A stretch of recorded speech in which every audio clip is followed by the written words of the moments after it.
ಇತ್ತೀಚಿನ ಸಂಚಿಕೆಗಳನ್ನು ಜಾಹೀರಾತಿನ ಕಿರಿಕಿರಿ ಇಲ್ಲದೆ ನೋಡಿ.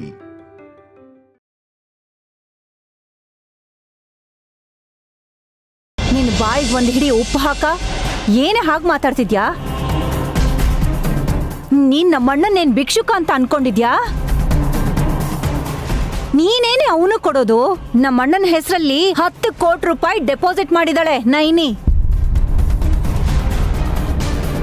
ಇನ್ನೆಷ್ಟು ದಿವಸ ಇರ್ತಾರೆ? ಹೋಗಕ್ ಮುಂಚೆ 5 ಕೋಟಿ ಹಾಸಿನಿ ಅಕ್ಕನ್ ಮಗನ್ಗೆ, ಇನ್ನೂ 5 ಕೋಟಿ ನನ್ ಮಗಳ ಹೆಸರಲ್ಲಿ ಬರ್ದಿಟ್ಬಿಟ್ಟು ಹೋಗಕ್ ಹೇಳಿ.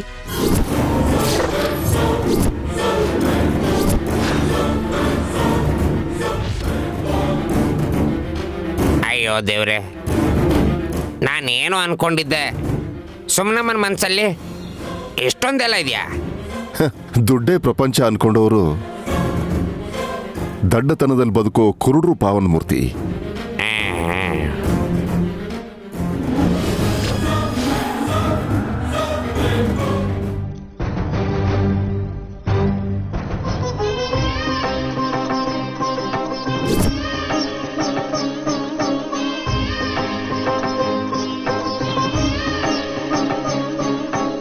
ನಯನಿ,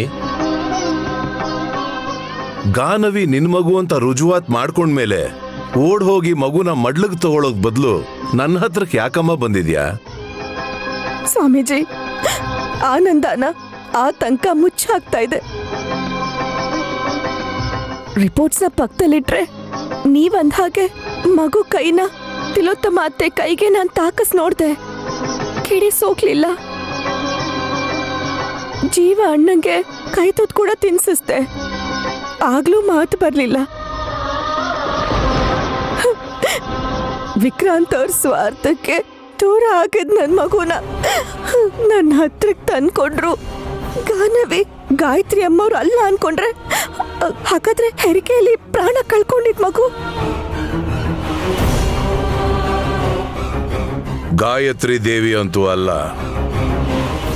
ನಿನ್ನ ತಂಗಿ ಸುಮನ ಜನ್ಮ ಕೊಟ್ಟ ಮೃತದೇಹ ಅದು.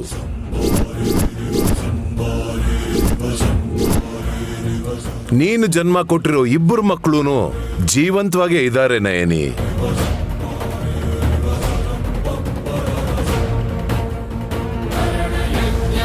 ಗಾನವಿ ಏನು ಅಂತ ತಿಳ್ಕೊಂಡಿದ್ಯಾ? ಗಾಯತ್ರಿನ ಭೇಟಿಯಾಗಿದ್ಯಾ? ಅಮ್ಮವ್ರನ್ನ ನಾನ್ ನೋಡಿದೀನ, ಆದ್ರೂ ಗುರ್ತಿಡಿಯಕ್ಕಾಗ್ಲಿಲ್ವಾ? ಹಾಗೆ ಹೇಗಾಗುತ್ತೆ ಸ್ವಾಮೀಜಿ? ನಾನು ನಿರ್ಲಕ್ಷ್ಯ ಮಾಡಲ್ವಲ್ಲ. ನಿನ್ನ ಪ್ರಯತ್ನದಲ್ಲಿ ಲೋಪ ಇಲ್ಲ, ಆದ್ರೆ ನಿನ್ ಸುತ್ತ ಇರೋರ್ ಯೋಚನೆನೇ ಬೇರೆ ಇದೆ.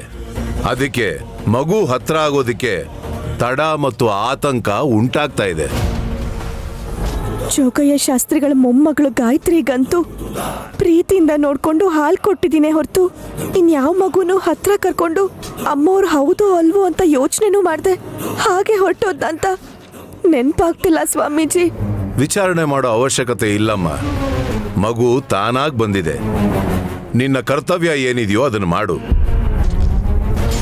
ಗಾನವಿ ನನ್ ಮಗಳು ಅಂತ ಗೊತ್ತಾದ್ರೆ ಸುಮ್ಮನೆ ಮಕ್ಕಳಿಲ್ದಿರೋ ತಾಯಿಯಾಗಿ ಉಳಿದು ಬಿಡ್ತಾಳೆ ಅಲ್ವಾ ಸ್ವಾಮೀಜಿ? ತ್ಯಾಗ ಮಾಡ್ಬೇಕು ಅಂತಿದ್ಯಾ? ಹಾಗಂತಲ್ಲ ಸ್ವಾಮೀಜಿ, ಈ ಜನ್ಮದಲ್ಲಿ ಇನ್ನವಳು ಅಮ್ಮ ಅಂತ ಕರ್ಸ್ಕೊಳ್ಳೋ ಅರ್ಹತೆನೇ ಇಲ್ವಲ್ಲ.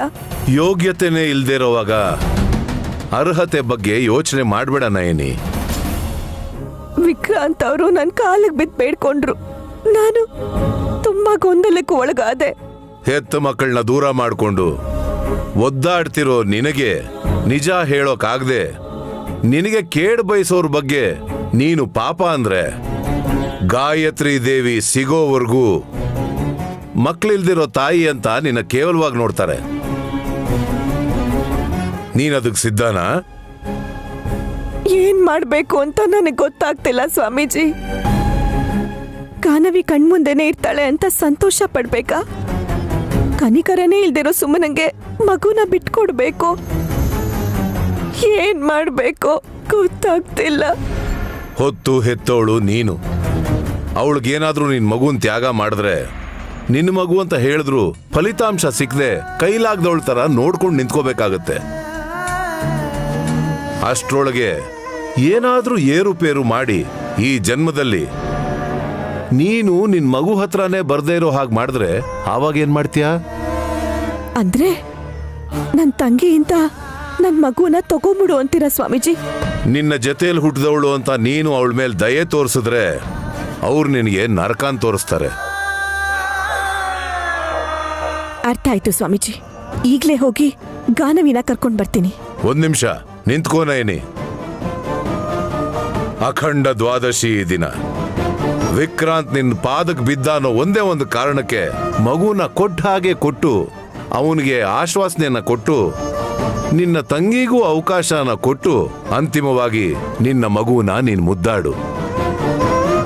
ಸಫಲ ಏಕಾದಶಿ ದಿನ ಗಾನವಿನೇ ನಿನ್ನ ಮಗು ಅಂತ ಪ್ರಪಂಚಕ್ಕೆ ಪರಿಚಯ ಮಾಡಿಕೊಡು.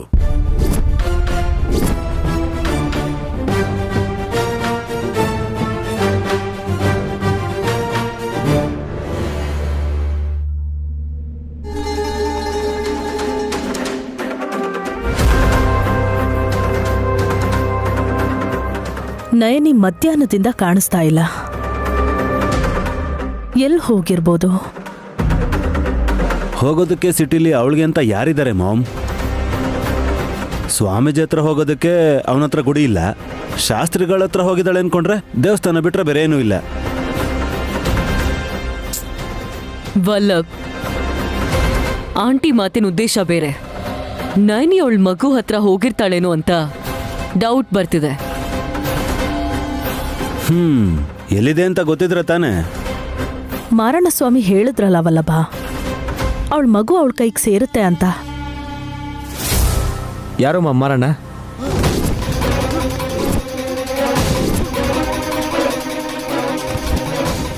ಹೇಳಿ ಮಾಮ್, ಆ ಸ್ವಾಮಿ ಯಾರು?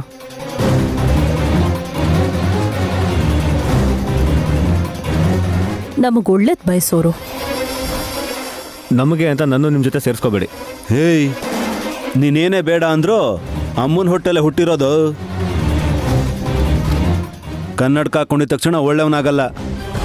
ಮೊದಲೇ ಬುದ್ಧಿ ಬೇರೆ ಇಲ್ಲ. ಮೊದಲು ನಾನು ಕೇಳೋದಕ್ಕೆ ಆನ್ಸರ್ ಮಾಡಿ. ಆ ಮಾರಣ್ಣ ಸ್ವಾಮಿ ಯಾರು? ಏನು ಹೇಳಿದ್ರು?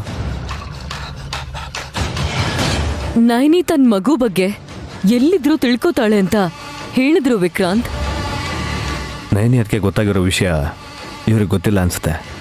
ನಾನು ರಿಕ್ವೆಸ್ಟ್ ಮಾಡಿದ್ದಕ್ಕೆ ಸುಮ್ಮನೆ ಹತ್ರ ಹೇಳೋದು ಬಿಟ್ಟು ಸುಮ್ಮನಾದ್ರು. ವಿಕ್ರಾಂತ್, ನೀನ್ ಏನ್ ಯೋಚಿಸ್ತಾ ಇದೀಯಾ? ಅದಕ್ಕೆ ಯಾವತ್ತೇ ಇದ್ರೂ ಒಳ್ಳೇದೇ ಆಗುತ್ತೆ. ಸೆಲೆಬ್ರೇಷನ್ಸ್ ಇಟ್ಕೊಂಡಿಲ್ವಾ? ಯಾಕಷ್ಟ ಆತ್ರ ವಲ್ಲಭ್? ಅವನ್ ಹೆಂಡತಿ ಬರ್ಡೇನು ಬರುತ್ತಲ್ವಾ, ಆ ಗೆರಡನ್ನು ಸೇರಿಸಿ ಒಂದೇ ಸಲ ಸೆಲೆಬ್ರೇಟ್ ಮಾಡ್ತಾನೋ ಏನೋ. ಎಕ್ಸ್ಕ್ಯೂಸ್ ಮೀ, ನಿಮಗೆ ಯಾವ ಸ್ವಾಮಿ ಹೇಳಿದಾರೋ ಗೊತ್ತಿಲ್ಲ, ಅದು ನಿಜ ಆಗಲ್ಲ.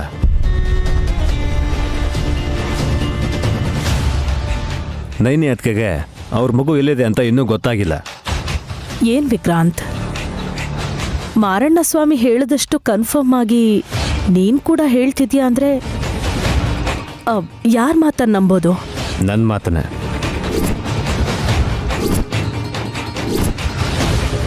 ಯಾಕೆ ಅದನ್ನು ಹೇಳ್ಬಿಡು. ನಿಮಗೆ ಬೇಕಾಗಿರೋದು ಗಾಯತ್ರಿ ದೊಡ್ಡಮ್ಮನ ವಿಷಯ ತಾನೇ?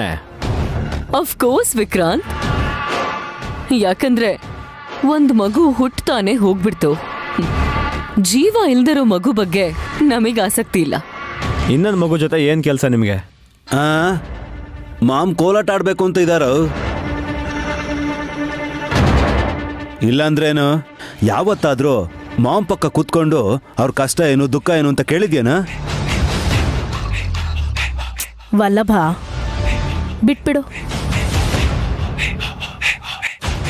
ವಿಕ್ರಾಂತ್ ನಮ್ಮನ್ನ ನಂಬಲಾದ್ರೆ ನಯನಿನ ನಂಬ್ತಾನೆ. ಅದಕ್ಕೇನೆ ನನ್ನ ನಂಬಿದ್ದಾರೆ, ಆದರೆ ನಾನೇ ಅವ್ರಿಗೆ ನೋವು ಕೊಟ್ಬಿಟ್ಟೆ.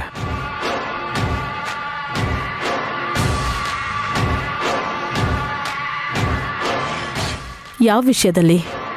ಏರ್ಪೇರ್ ವಿಷಯದಲ್ಲಿ.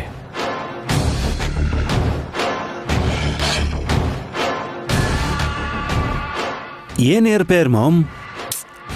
ನನಗೂ ಅರ್ಥ ಆಗ್ತಿಲ್ಲ ಕಣೋ. ನನಗೆ ಅರ್ಥ ಆಯ್ತಾ ಆಂಟಿ? ವಿಕ್ರಾಂತ್ನ ತುಂಬಾ ನಂಬಿದಾರಲ್ವಾ? ನಮ್ಮವನು ಒಳ್ಳೆ ಒಂಥರ ಆಕ್ಟ್ ಮಾಡ್ಕೊಂಡು ಕಂಪನಿ ಅಕೌಂಟ್ಸ್ ಅಲ್ಲಿ ಏರ್ಪೇರ್ ಮಾಡಿ ಇವಾಗ ಪಶ್ಚಾತ್ತಾಪ ಪಡ್ತಿದ್ದಾನೆ. ಅವನಂತ ಕೆಲಸ ಮಾಡಿದಾನೆ ಅಂದ್ರೆ ನನ್ನ ಮಗ ಮತ್ತೆ ನನ್ನ ಹಿಡಿತಕ್ಕೆ ಸಿಗ್ತಾ ಇದ್ದಾನೆ ಅಂತ ಅರ್ಥ ಸಖಿ.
ನನ್ನ ಕಷ್ಟ ಅವರಿಗೆ ಅರ್ಥ ಆಯ್ತೋ ಇಲ್ವೋ?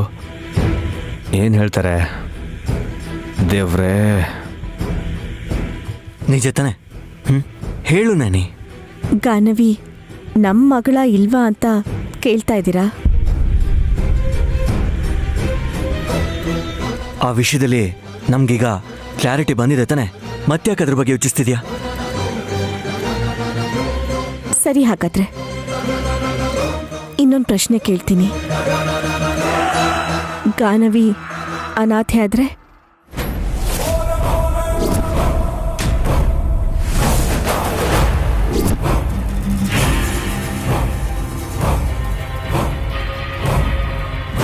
ಗಾನವಿ ಅನಾಥೆ ಆಗ್ತಾಳ? ಅಲ್ಲ ನೈನಿ, ಅದೇಗೆ ಸಾಧ್ಯ? ಹೇಗಾಗಕ್ ಬಿಡ್ತೀವಿ? ಹಾ, ತಂದೆ ತಾಯಿಗಳಾಗಿ ವಿಕ್ರಾಂತ್ ಸುಮನ ಇದಾರಲ್ಲ.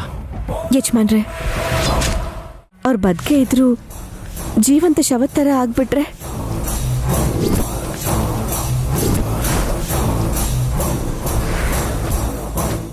ಗಾನವಿನ ಯಾರು ನೋಡ್ಕೊಳ್ದೆ ಹೋದ್ರೆ ಅವಳು ಅನಾಥ ಮಗು ಆಗ್ತಾಳೋ ಇಲ್ವೋ?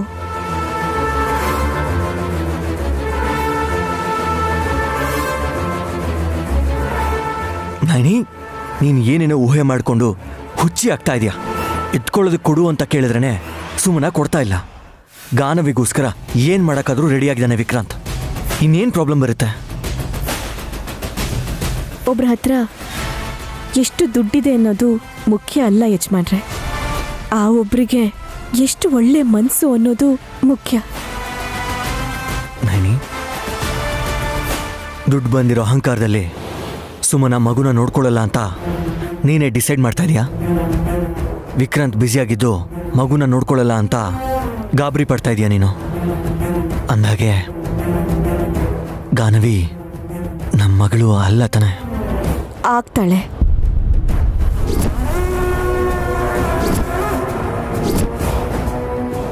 ಇದೇನಿದು?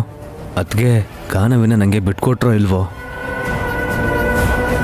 ಕೆಲವೊಬ್ರು ನನ್ನ ಆತಂಕನೇ ದಾಳವಾಗಿ ಉಪಯೋಗಿಸ್ತಾ ಇದ್ದಾರೆ.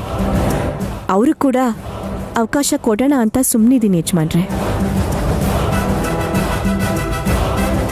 ಬರೋ ವಾರ ಒಳ್ಳೆ ದಿನ ಇದೆ. ಅವತ್ತು ನಮಗೆ, ಮುಖ್ಯವಾಗಿ ನನಗೆ ಒಳ್ಳೇದೇ ಆಗುತ್ತೆ.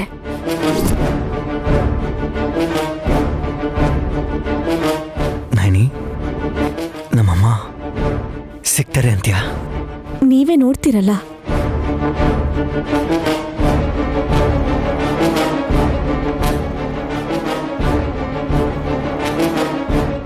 ಏನು ಒಳ್ಳೇದೋ ಏನೋ, ಸದ್ಯಕ್ಕಂತೂ ಅತ್ತಿಗೆ ಗಾನವಿ ವಿಷಯದಲ್ಲಿ ನನಗೆ ಒಳ್ಳೇದು ಮಾಡಿದ್ದಾರೆ.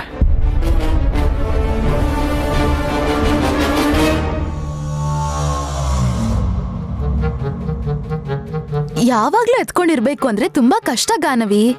ಸುಸ್ತಿಗೆ ನೀನ್ ಕುಡಿಯೋ ಹಾಲ್ಕಿಂತ ನಾನೇ ಜಾಸ್ತಿ ಕುಡಿಬೇಕಾಗತ್ತೆ. ವಿಕ್ರಾಂತೋ ವೇರ್ ಆರ್ ಯು? ಅವ್ರಿಲ್ಲ. ಹೋಗ್ಲಿ, ನೀನೇ ತಗೊಳಮ್ಮ. ಏನ್ ಪ್ರಸಾದನಾ? ಅದಾಗ್ಲೇ ಹಂಚ್ಬಿಟ್ರಲ್ಲಮ್ಮ. ಹಾಲಲ್ಲಿ ಡಾಕ್ಯುಮೆಂಟ್ ಮರ್ತೋಗಿದ್ರು, ಕಂಪನಿಗೆ ಸಂಬಂಧಪಟ್ಟಿದ್ದು ಅಂತ ತಂದ್ಕೊಟ್ಟೆ. ಕಂಪನಿದೇನಲ್ಲ ಚಿಕ್ಕಪ್ಪ, ಹಾಸ್ಪಿಟಲ್ ರಿಪೋರ್ಟ್ಸ್ ತರ ಇದೆ. ಲಂಡನ್ ಅಲ್ಲಿ ಇದ್ ಬಂದ್ರು ಕೂಡ ಓದಕ್ ಬರಲ್ಲ ಅಂತ ಅನ್ನಿ. ಏನೋ ಒಂದ್ ಮ್ಯಾನೇಜ್ ಮಾಡ್ಬೋದಮ್ಮ. ಇಲ್ಲೋ ಅಷ್ಟೇ ತಾನೆ. ನಿನ್ ಮಾತಿಗೆ ನನಗೆ ತುಂಬಾ ಬೇಜಾರಾಗತ್ತಮ್ಮ. ಮಾವಂಗೆ ಏನಂದೆ? ನಾನೇನು ಅಂದಿಲ್ಲ. ಲ್ಯಾಬ್ ರಿಪೋರ್ಟ್ ಅನ್ಸತ್ತೆ ತಂದಿದ್ದಾರೆ.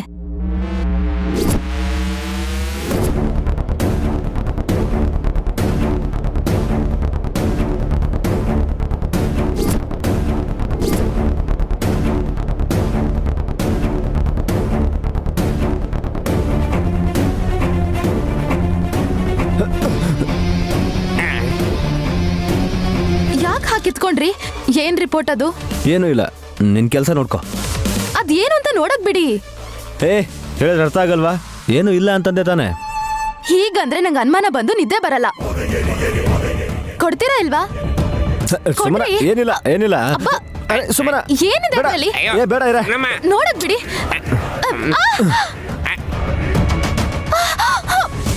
ವಿಕ್ರಾಂತ್, ಯಾಕೆ ಈ ತರ ಮಾಡಿದೆ?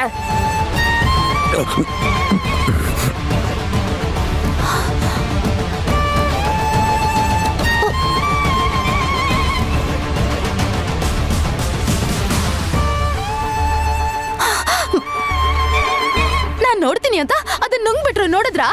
ನೀನ್ ಸುಮ್ನೆ ಇರಮ್ಮ, ಅವ್ನ್ ಗಂಟ್ಲು ಹಿಡ್ದಂಗಿದೆ.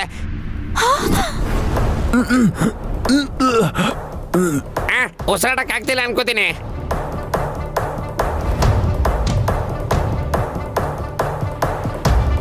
ವಿಕ್ರಾಂತ್ ಹೋಗಿ, ವಿಕ್ರಾಂತ್ ಹೋಗಿ. ಅಯ್ಯೋ, ನನ್ ಸೌಭಾಗ್ಯ ಹೋಗುತ್ತಾ? ಇನ್ಮೇಲೆ ಮೇಕಪ್ ಮಾಡ್ಕೊಳಕ್ ಆಗಲ್ವಾ? ನೀನ್ ಸುಮ್ನೆ ಇರಮ್ಮ ತಾಯಿ.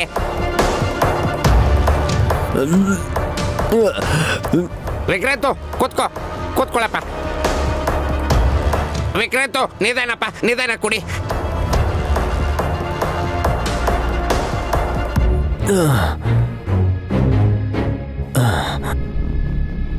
Vikrant, are you okay?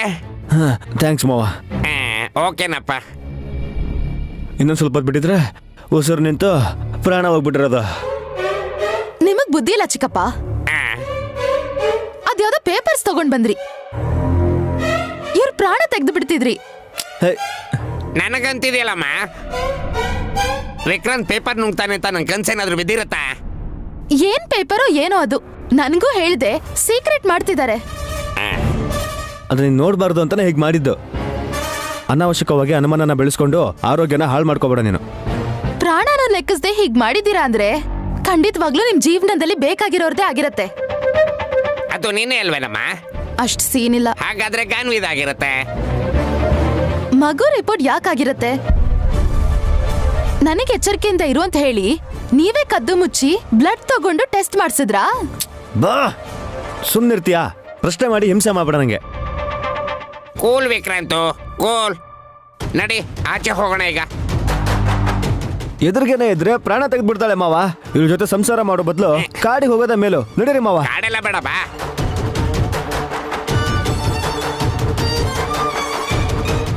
ಈಗ ನೀರ್ ಕುಡಿದೇ ಇದ್ದಿದ್ರೆ ಗಂಗಾಜಲ ಕುಡಿಬೇಕಾಗಿತ್ತು.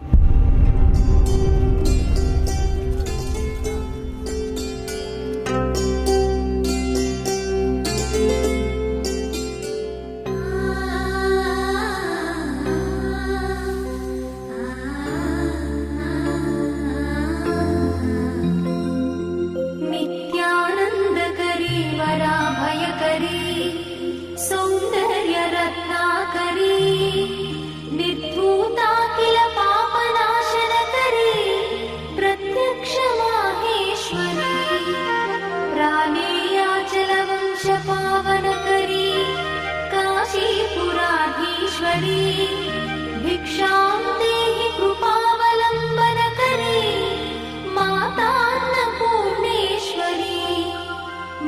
माता अन्नपूर्णे